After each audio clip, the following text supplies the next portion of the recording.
เลย Let's go Let's go Let's go ยังไงล่ะชุบเลยนี่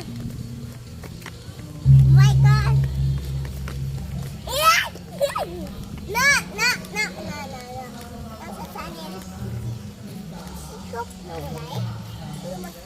เกิดเงื่อนกับผู้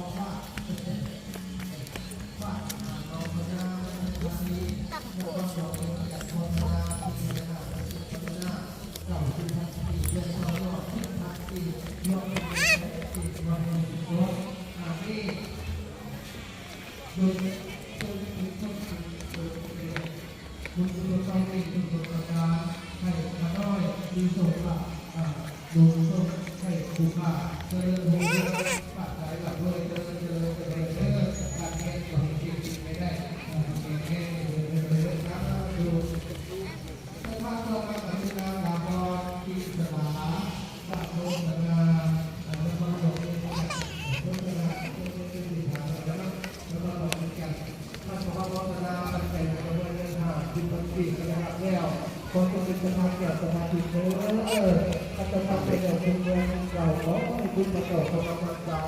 ขอให้บรรดาการปกครองอยากเป็นพี่น้องทั้งหลายที่ได้รับวันนี้ขอตรงนี้สุขของเจริญขอให้ทางกลับบ้านกลับบ้านกับเพื่อนคอยในทางกับเพื่อนโดยความปลอดภัยดีจบดีใช่เพื่อความเป็นในจังหวัดกับพี่กับเพื่อนแห่งแห่งชื่อว่าเพื่อนเพื่อน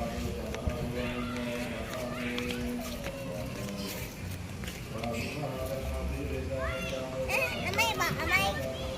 ถ้าก้อนนี่แหละทำไม เดี๋ยวก่อนมาบายบายก่อน